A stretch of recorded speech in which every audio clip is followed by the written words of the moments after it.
Salam Channel, menggemakan tauhid, menebar sunnah.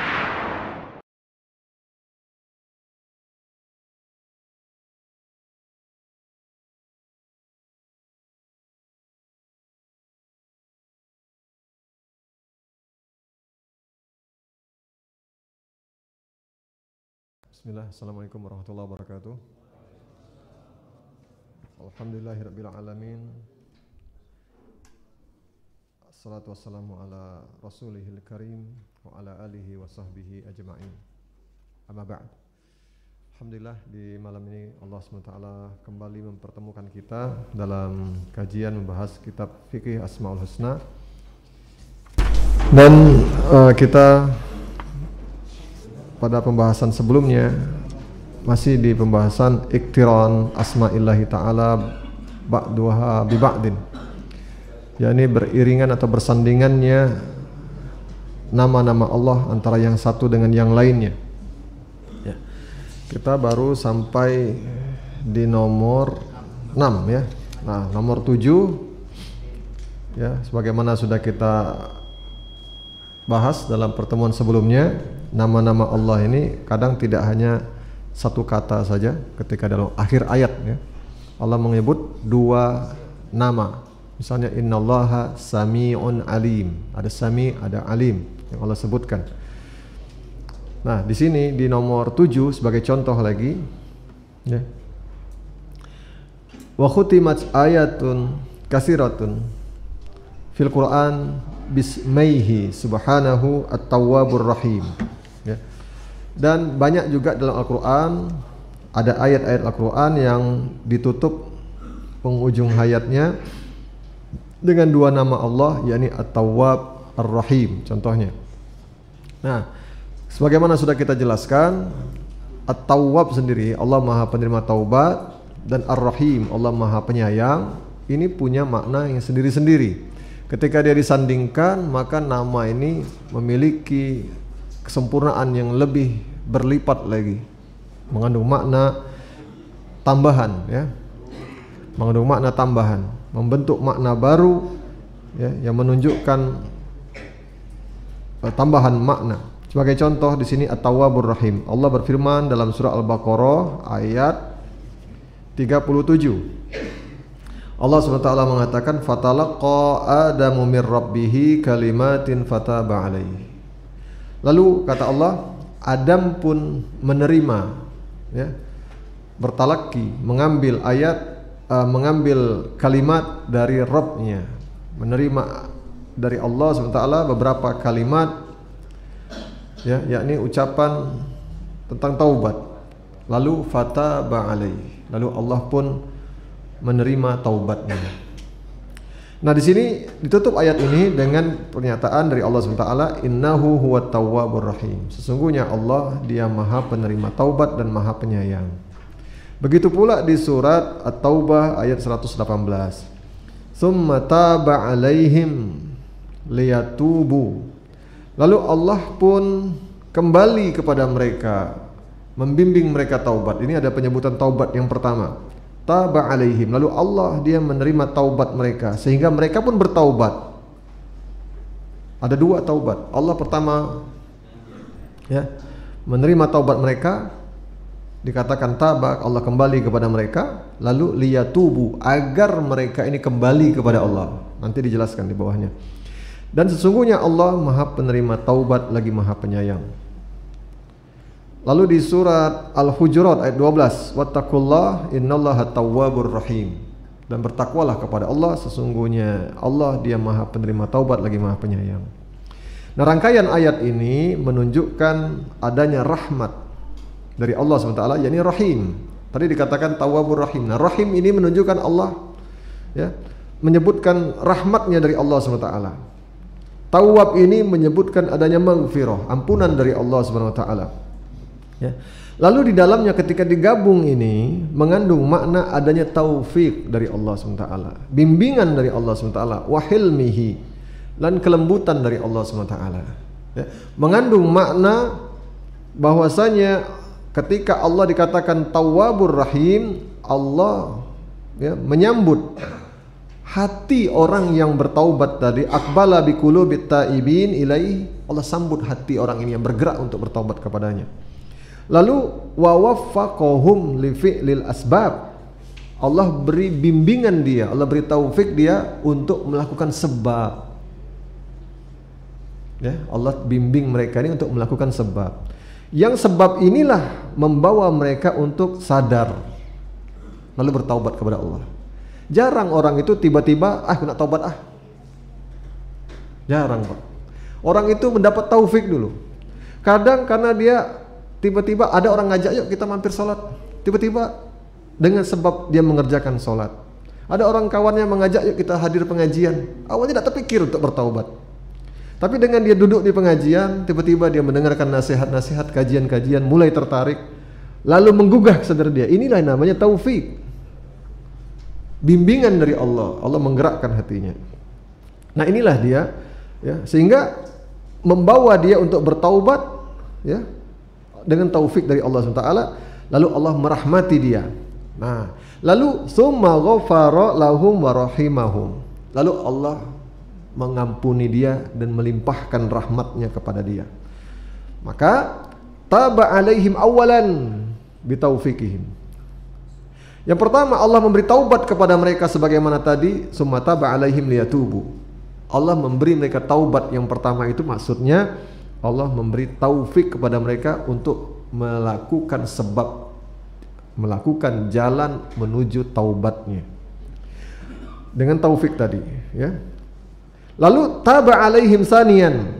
Lalu Allah menerima taubat mereka yang kedua, yakni betul-betul ketika dia memohon, mengadah kepada Allah, ya Allah aku bertaubat kepadamu, lalu Allah pun terima, ampuni taubat dosa-dosanya, Allah ampuni dosa-dosanya sehingga taubatnya pun diterima oleh Allah Subhanahu wa taala. Sehingga ini maksud ketika dikatakan innallaha tawwabur rahim. Berapa banyak orang-orang di zaman di kehidupan kita sehari-hari, bahkan kita sendiri, bagaimana kita perjalanan kita menuju hijrah ke jalan Allah ini, kembali kepada sunnah Nabi. Awalnya mungkin kita termasuk orang yang menentang, memusuhi orang-orang yang mendakwahi sunnah, tapi ada jalannya. Ada suatu momen di situ yang membuat kita berubah arah. Kadang benturannya keras, kadang tidak sadar kita sebetulnya kita sedang dibimbing oleh Allah SWT.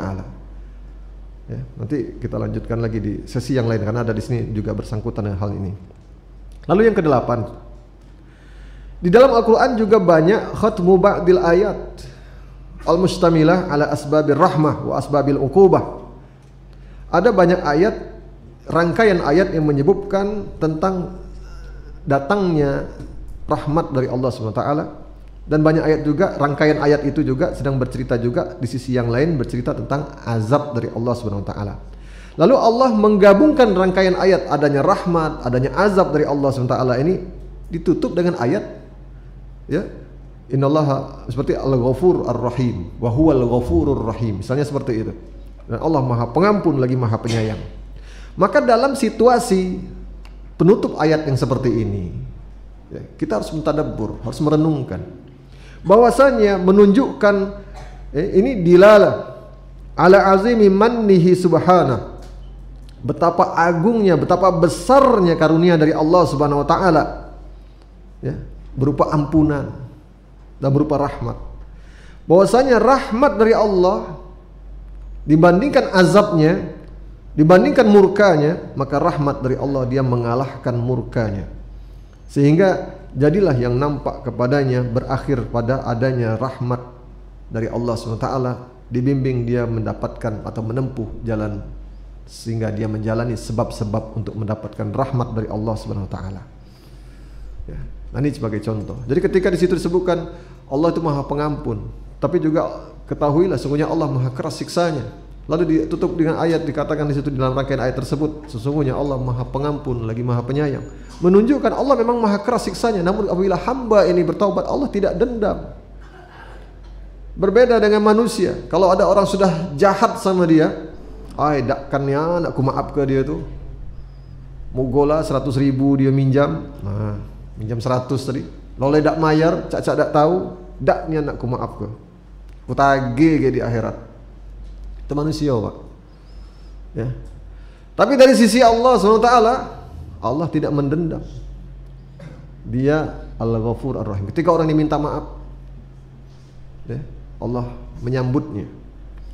Ya, nah ini rahmat dari Allah SWT, dia mengalahkan murkanya ketika orang ini bertaubat kepada Allah SWT. Kita masuk kaidah yang ke-11. Asma'ullah Ta'ala a'lamun wa usafun. Ya. Nama-nama Allah itu dia adalah a'lam. Ya, a'lam ini nama, simbol, ya. Wa ausafun, tapi tidak boleh dibatasi sebagai nama atau simbol saja, tapi juga harus diyakini dia juga adalah sifat. Nama sekaligus sifat. Sebetulnya ini sudah pernah kita bahas yang serupa dengan ini ketika kita membahas kaidah nomor 7 ya. Semua nama Allah itu adalah baik, husna, ya.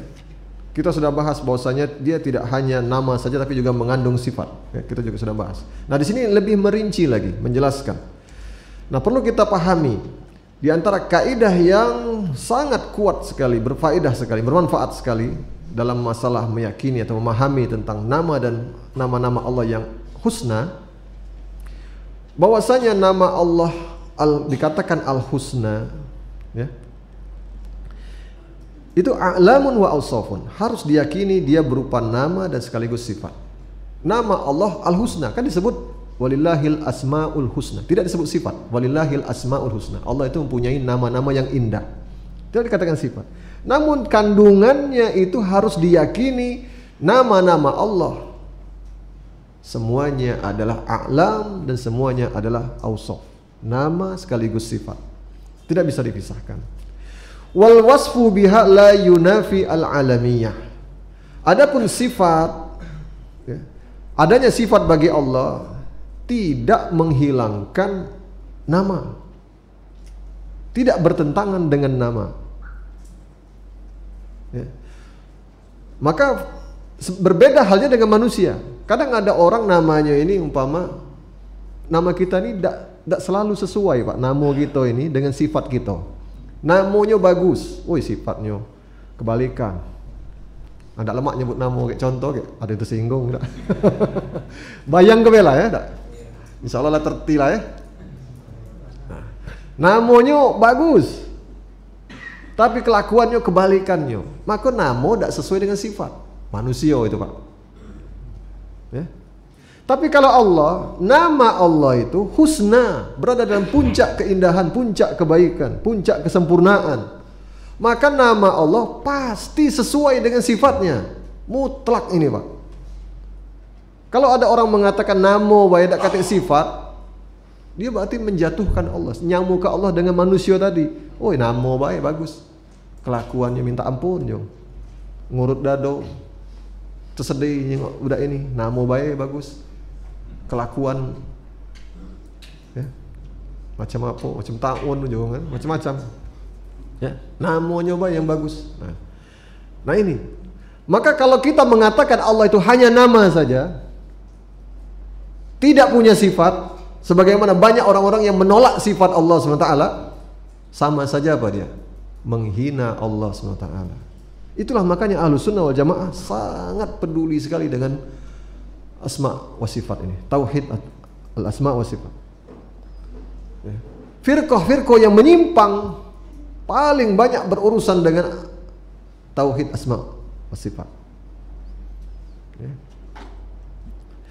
Maka dikatakan di sini, maka dia merupakan a'lam, nama. Fahiya a'lam bi'tibari dalalatiha 'ala zat.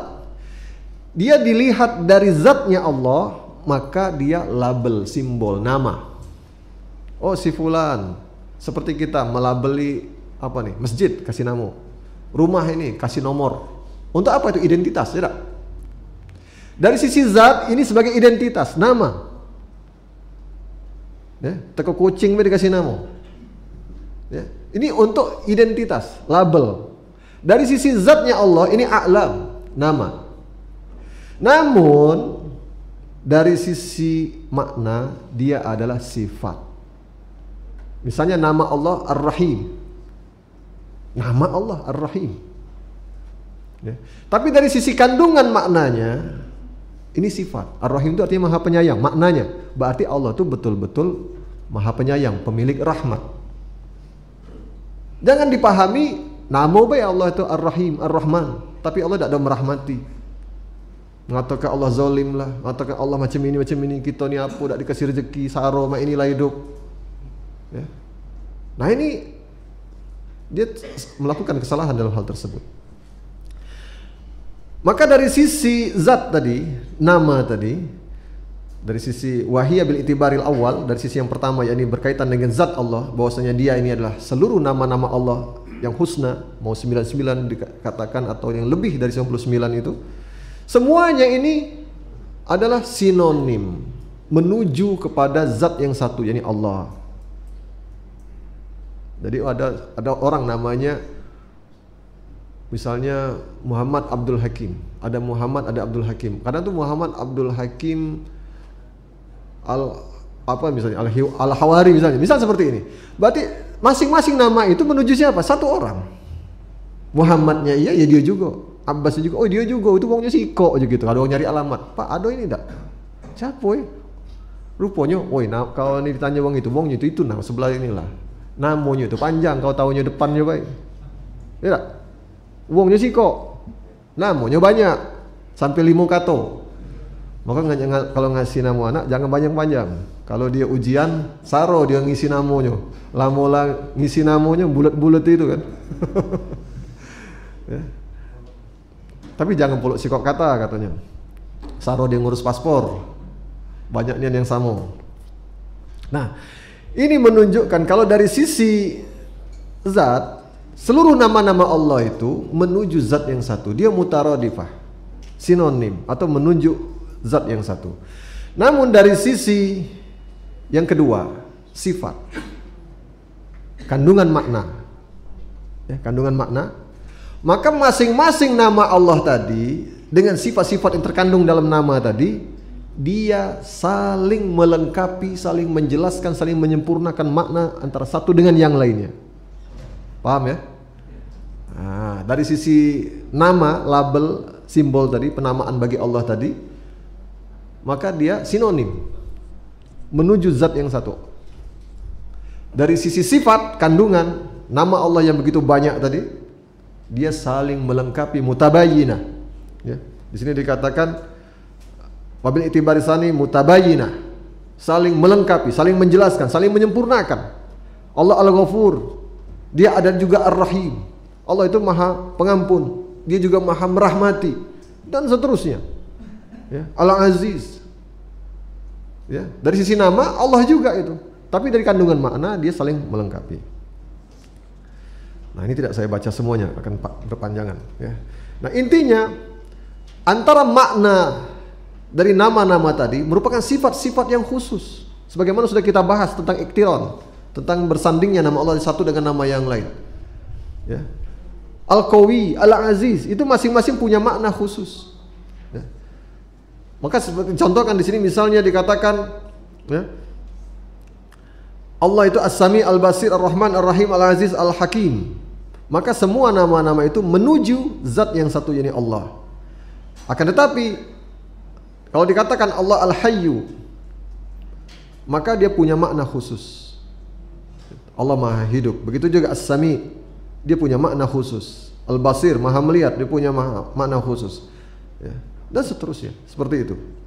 Maka seperti dikatakan oleh Syekhul Islam Ibn Taimiyah, ya, dalam Majmu' Fatawanya, wa subutu makna al-kamal qad dalla alaihi al-Qur'an bi ibarat mutanawwi'ah dallatin ala ma'anin mutadammina li hadzal ma'na. Fama fil Qur'an min isbatil hamdilahu wa tafsil mahamidah wa anna lahul mislul a'la wa isbatu ma'ani asma'uhu wa nahwi zalika kulluhu dalun ala hadzal ma'na. Maka dalam ayat Al-Qur'an, ya, itu dijelaskan tentang telah sabitnya, berlakunya makna yang sempurna bagi Allah Subhanahu wa taala. ya, dengan ungkapan yang berbeda-beda, dengan penyebutan nama yang berbeda-beda yang semuanya menunjukkan makna sempurna, ya, yang mengandung makna ini, ya, sempurna sekali. Masing-masingnya ini, ya, berbeda-beda ungkapan dan masing-masing mempunyai kandungan makna yang sempurna. Al-Aziz, perkasanya sempurna. Al-Hayyu, dia maha hidup dengan kehidupan yang berlaku pada Allah adalah hidup yang sempurna.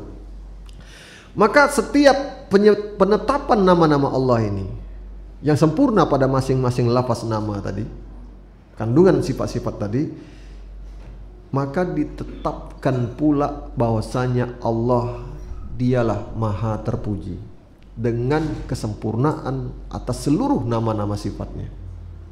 Allah ditetapkan bahwasanya dia memiliki hak, sehingga ditetapkanlah segala pujian itu hanya bagi Allah saja, ya. Dan baginya adalah masalul a'la, permisalan yang paling tinggi, ya, kemuliaan yang paling agung. Ditetapkan nama-nama, makna-makna dari nama itu menunjukkan pada makna kesempurnaan dan keterpujian bagi Allah SWT, ya. Nah, berikut ini diringkas oleh Syekh Abdul Razak Al-Badr menjadi 7 poin, ya. Kenapa dikatakan oleh Syekhul Islam seperti ini, ya? Bahwasanya walaupun berbeda-beda nama Allah tadi menunjukkan makna yang sempurna menuju pada puncak kesempurnaan tadi, baik pada namanya maupun pada sifatnya, ya, maka dapat diringkas penjelasannya pada 7 poin ini. Yang pertama, ya, bahwasanya Allah Subhanahu wa taala, ini argumentasinya, bahwasanya Allah Subhanahu wa taala menyifatkan nama-namanya semuanya husna. Allah sendiri, bukan orang lain, bukan nabi yang menyatakan bahwasanya Allah sempurna, itu Allah sendiri. Nama-nama Allah itu husna. Dan kita ingat husna itu maksudnya apa? Balighatun fil husni tamamahu wa kamalahu. Berada di puncak keindahan yang sempurna dan paripurna. Tidak ada lagi yang di atasnya. Tidak ada lagi yang di atasnya, Pak. Dia berada di puncak keindahan, di puncak kebaikan dalam kandungan nama-nama Allah itu. Maka itu mencakup seluruh sifat yang sempurna di dalamnya. Kalau sekiranya nama itu tidak mengandung sifat, walau kanat a'laman jamidatan ghairi dalatin ala ma'anin lam takun husna. Kalau sekiranya dia hanya nama saja, macam kita tadi, namanya baik tadi bagus, pakai nama nabi, tapi kelakuannya bandit umpama. Nah itu tidak akan dikatakan husna nama itu, Pak. Tidak akan dikatakan husna. Justru dikatakan husna itu kandungan makna sifatnya dalam kandungan nama ini berada di puncaknya. Dan tidak ada lagi yang lebih baik, lebih sempurna dari nama Allah itu dan sifat Allah itu. Ini kata kuncinya.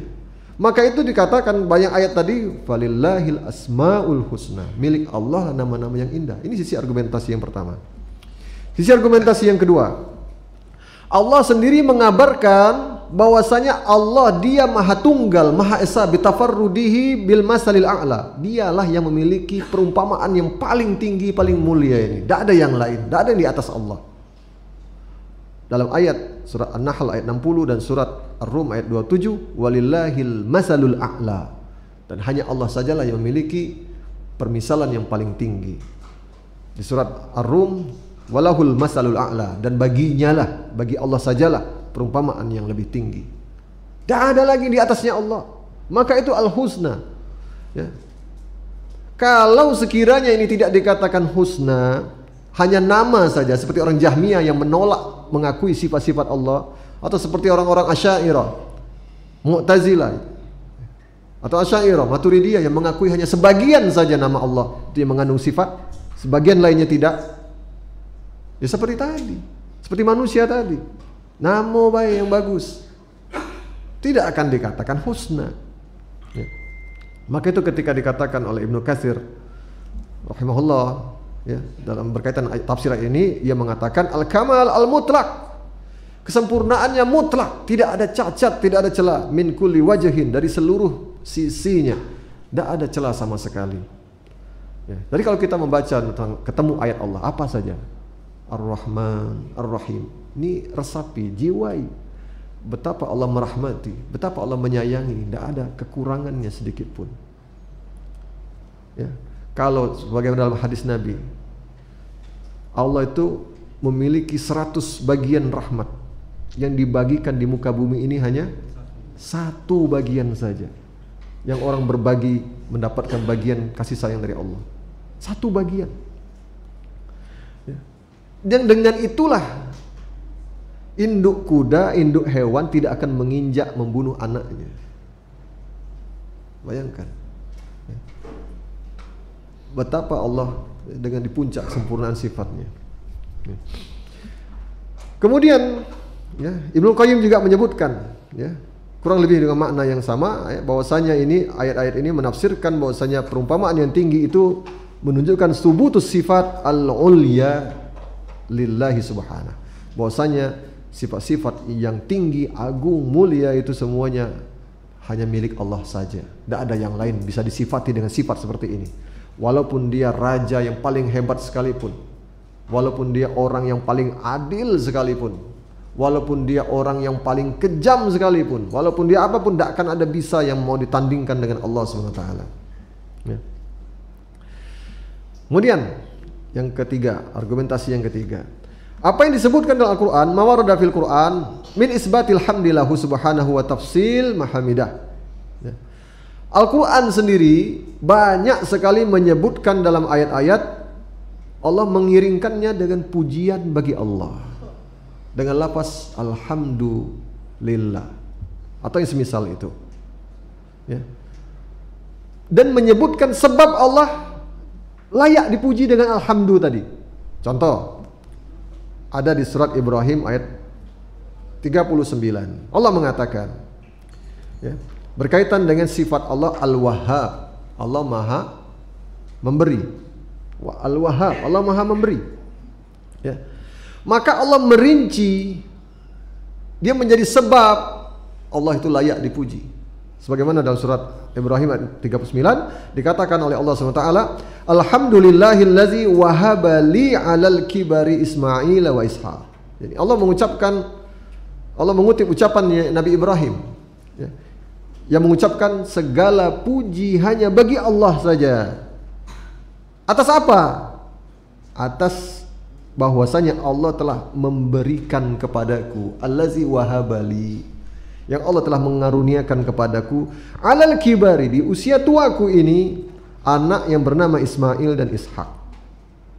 Maka dia menyebutkan pemberian dari Allah ini, maka Allah layak dipuji ya. Jadi bagaimana ini tidak dikatakan sifat? Masa mau dikatakan cuma namo wae tidak mengandung sifat? Kalau dia hanya nama saja tidak mengandung sifat, ngapain Nabi Ibrahim ini memuji Allah sebagai Allah yang layak dipuji? Allah telah memberi. Tentu adanya pemberian dari Allah inilah, makanya Allah disebut Al-Wahhab, dan Allah juga layak dipuji dengan ucapan Nabi Ibrahim, alhamdulillahillazi wahabali alal kibari Ismail wa Ishaq ya. Begitu juga ketika Allah berkaitan dengan nama Allah Al-Khaliq, Sang Maha Pencipta ya, disebutkan dalam Al-Quran surah Al-An'am ayat pertama, Allah SWT mengatakan alhamdulillahillazi khalaqas samawati wal ardi wa ja'alaz zulumati wan nur. Segala puji bagi Allah saja yang telah menciptakan langit dan bumi. Yang Allah juga menjadikan adanya malam, kegelapan, dan adanya cahaya ya. Allah menjadikan kegelapan dan menjadikan cahaya. Jadi Allah dipuji ya, atas penciptaan Allah atas langit dan bumi. Kalau sekiranya nama Al-Khaliq itu cuma nama baik ya, tidak mengandung makna sifat, maka bagaimana mungkin Allah memuji dirinya sendiri dengan ucapan seperti ini? Jadi kalau kita melihat, kita mendapatkan rezeki Allah, Allah ngasih aku rezeki. Ya Allah, kucing itu pacak minum, kucing itu pacak berjalan, dia cacat segala macam. Allah memberikan karunia kepada hewan ini. Maka yang kita ucapkan apa? Alhamdulillahillazi razaqa haza. Kita ucapkan segala puji bagi Allah telah memberi rezeki hewan ini. Walaupun tidak berlaku pada kita. Kita mengucapkan puja syukur kepada Allah SWT atas Allah memberikan karunia kepada si fulan, kepada ustadz fulan, kepada orang tua kita, kepada siapapun. Ya. Inilah namanya tadabbur. Merenungkan. Kita membaca Al-Quran tidak lewat begitu saja. Membaca nama Allah, melewati nama-nama Allah itu kita tidak hilang begitu saja, hilang jejak. Seolah-olah ini hanya nama, tidak ada hubungannya dengan sifat, tidak ada bekas di hati kita. Padahal sebelumnya kita sudah baca kaidahnya, nama-nama Allah itu memiliki bekas, jejak, pengaruh bagi hati kita kalau kita memahaminya. Nah, ini bagian supaya kita bisa memahaminya, kita belajar seperti ini. Ya. Begitu pula ketika Allah menyebut Al-Quddus As-Salam, yang maha suci, yang Allah maha selamat dari segala sifat cacat, sifat keburukan. Maka bagaimana Allah memuji dirinya dengan kesuciannya? Seperti dalam surat Bani Israel Al-Isra di ayat 111. Allah memerintahkan wa qulil hamdulillahillazi lam yattakhiz walada wa lam yakul lahu syarikun fil mulki wa lam yakul lahu waliyyun minaz zulli wa kabbirhu takbira. Ya. Dan ucapkanlah, kata Allah, segala puji bagi Allah yang Dia tidak pernah mengambil anak, tidak butuh anak. Pak, kalau kita punya anak, terlekat dengan anak. No, tidak cak pergi ngasuh dulu pagi-pagi. Butuh, kita terikat. Untuk kesempurnaan Allah, Allah tidak butuh anak. Dan Allah tidak akan mengangkat anak. Berapa banyak orang tua terjerumus pada dosa, alasannya apa? Anakku belum nak minum susu, anakku nak makan. Terikat dia dengan anaknya. Fitnah. Makanya dikatakan inna auladakum fitnah. Ya. Sesungguhnya anak-anak itu adalah fitnah, cobaan. Nah, mana ya Allah dapat cobaan gara-gara punya anak ini? Maka itu Allah Al-Quddus, Allah tidak akan punya anak dan tidak punya sekutu. Walam yakul lahu syarik, tidak akan pernah punya sekutu dalam kerajaannya. Walam yakul lahu waliyun, dia tidak perlu penolong. Ya. Tidak perlu penolong, bahkan Allah lah yang menolong. Maka itu kata Allah, kul, dan ucapkanlah wa kul alhamdulillah, segala puji bagi Allah. Dengan begini ketika kita melewati apapun dalam perjalanan hidup kita, selalu ucapkanlah alhamdulillah. Atas apa? Atas apa? Allazi hadani, karena Allah telah menunjuki aku. Allazi at'amani, yang telah memberi makan aku. Atau semua pun. Allazi ahyani, yang telah menghidupkan aku kembali, membangunkan aku kembali. Semua itu yang kita ucapkan itu pujian-pujian kepada Allah dikaitkan dengan apa? Sifat dari Allah Subhanahu wa taala. Kalau Allah tidak melakukan itu, tidak berbuat itu, balik lagi, hanya nama saja tadi. Apa faedahnya kita memuji Allah? Paham? Ya, mudah-mudahan bisa dipahami. Begitu juga Al-Malik Al-Alim, ya. Al-Malik Al-Alim. Allah Maha memiliki, Allah Maha mengetahui. Maka bagaimana kita memuji Allah atas hal tersebut seperti disebutkan dalam surat Saba ayat 1 sampai 2. Alhamdulillahillazi lahu ma fis samawati wa ma fil ardh. Segala puji bagi Allah, lahu, yang miliknya lah. Memuji Allah bahwasanya Allah memiliki semua yang ada di muka bumi ini, semua yang ada di langit dan apa yang ada di tengah-tengahnya. Milik Allah galau, Pak. Maka kita memuji Allah.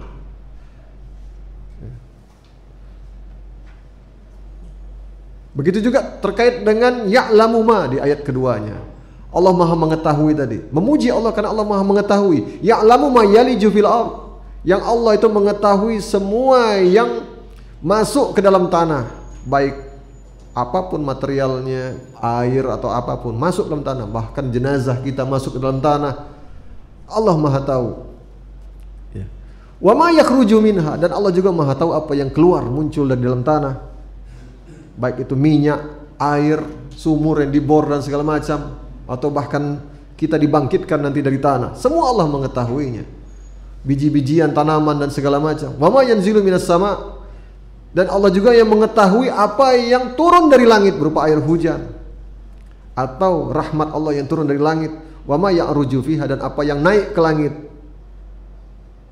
ruh, catatan amal, dia dibawa naik ke langit. Wa huwar rahimul ghafur, dan dia maha rahim, maha penyayang lagi maha pengampun. Nah ini memuji Allah di awal ayat, segala puji bagi Allah yang miliknya langit dan bumi dan seterusnya. Lalu yang Allah itu dipuji juga karena dia mengetahui segala sesuatu yang masuk keluar dari dalam tanah, turun di langit, ya, dan naik ke langit, ya. Nah, ini argumentasi yang ketiga. Yang keempat, bahwasanya dalam Al-Quran disebutkan adanya nama-nama bagi Allah dan juga disebutkan sifatnya juga sekaligus. Allah menyebutkan nama, tapi Allah juga menyebutkan sifatnya. Dan ini cocok. Contoh dalam surat Fatir ayat 10. Seperti Allah menyebut dirinya Al-Aziz, maka Allah menyebutkan sifatnya, dia memiliki sifat izzah, ya, kemuliaan, perkasa.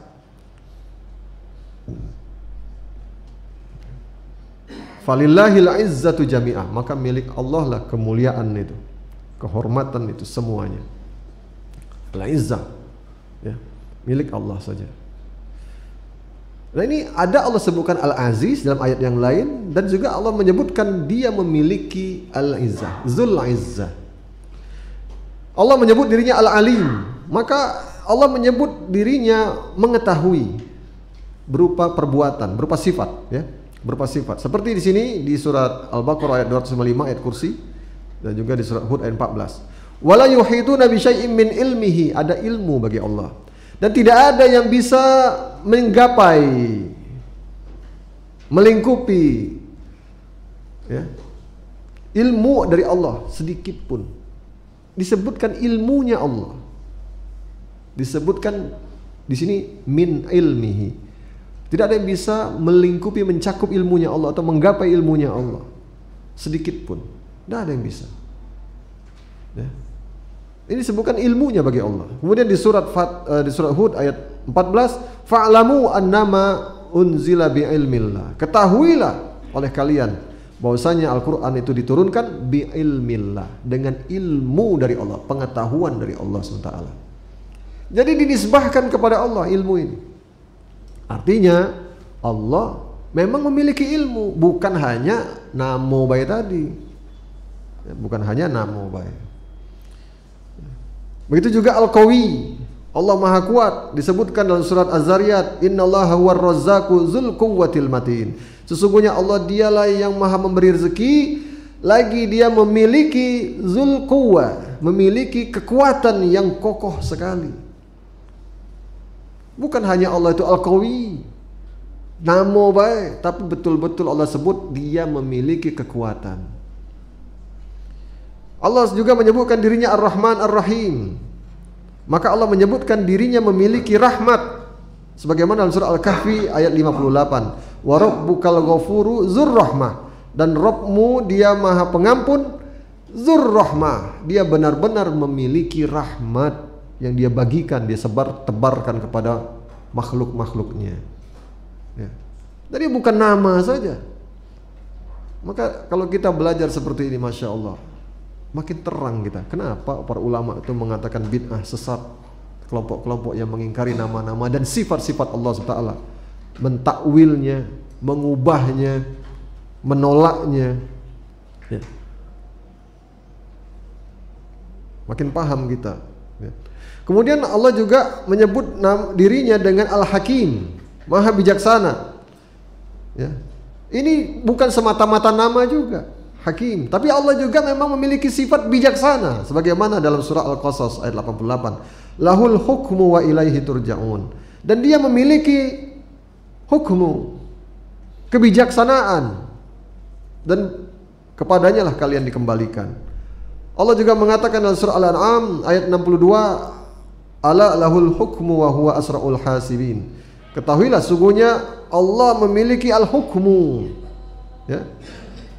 Begitu juga dalam nama Al-Qadir, nama Allah Al-Qadir, yang Maha Berkuasa. Maka betul-betul menunjukkan Allah memiliki kudrah, zul kudrah, memiliki kekuasaan, kemampuan. Ya.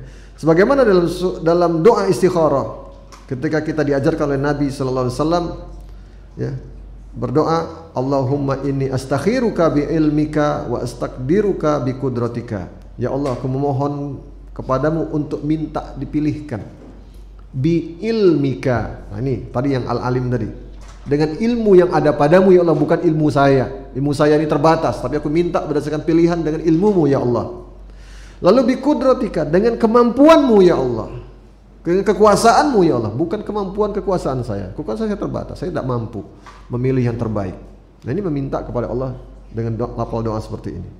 Begitu juga dalam lafaz doa yang lain, Allahumma bi ilmikal ghaib wa qudratika 'alal khalq. Ya Allah, aku memohon dengan ilmumu yang maha gaib dan memohon kepadamu dengan kudrahmu atas seluruh makhluk. Nah ini jelas sekali. Begitu pula tentang sifat Allah Al-Basir, bukan nama saja Al-Basir, tapi Allah benar-benar memiliki penglihatan. Allah maha melihat dengan sifat zu basarin, maha memiliki penglihatan. Seperti dalam hadis Nabi Sallallahu Alaihi Wasallam, ya, ketika Nabi mengatakan innallaha la yanam, sesungguhnya Allah tidak tidur, wala yanbaghi lahu an yanam, dan dia tidak pantas untuk tidur. Kalau ada yang tidur berarti dia bukan Tuhan. Ya. Lalu yakhfadul qista wa yarfa'u, Allah lah yang menurunkan daun timbangan dan menaikkan satu daun timbangan yang lainnya. Begitu pula yarfa'u ilaihi amalul lail qabla nahar, Allah mengangkat amalan malam sebelum siang dan mengangkat amalan siang wa amalun nahar qabla lail, sebelum datang waktu malam. Lalu hijabuhun nur, hijabnya Allah itu dari atas makhluknya adalah cahaya. Allah jadikan hijabnya ini adalah cahaya dengan makhluknya. Lau kasyafahu la ahraqat subuhatu wajhihi mantaha ilaihi basaruhu min khalqih. Pak, kalau hijabnya Allah itu dibuka, tabir yang menghalangi Allah, kita ini dengan Allah itu dibuka. Ada orang pengen melihat Allah, seperti Nabi Musa minta untuk melihat, bisa melihat Allah. Ya, maka Allah mengatakan kau tidak akan bisa melihat aku. Nah ini karena Allah pasang hijabnya. Allah batasi makhluk ini tidak bisa melihat Allah, Allah kasih hijab. Kalau hijab ini Allah buka, apa yang terjadi? Terbakarlah makhluk ini sejauh pandangan Allah SWT. Tapi dengan rahmat Allah, Allah halangi kita ini. Kita nyingok lampu mobil, lagi ribut, woi lampu besar orang itu. Lah ribut tidak? Tahan berbalas, tahun ada lampu besar pula. Oh. Yang biasa keluar kota ni biasa berbalasan. Nah, wong ini tak dimatikan lagi kedip ke masih lampu besar tu lah. Lampu besar kita lah ribut, Pak. Matahari ini kalau tak ditutup awan kadang-kadang, atau tak tutup awan, berani tak kita tatap matahari ini? Tak sanggup. Terbuto, gerhana lagi. Woi, jangan pakai kacamata khusus. Nah, tak. Buto kage. Dengan makhluk baik kita takut buto, maka bagaimana dengan Allah Azza wa Jalla? Nak petantang petenteng kita sebagai makhluk Allah ini, mana Allah tak bisa dijenguk? Justru karena Allah kasihan dengan kita. Ya, kita baru bisa membahas sampai dengan 4 ya. InsyaAllah di pekan depan kita selesaikan sampai 7. Mudah-mudahan bermanfaat. Subhanakallahumma bihamdik, asyhadu an la ilaha illa anta, astaghfiruka wa atubu ilaik. Assalamualaikum warahmatullahi wabarakatuh.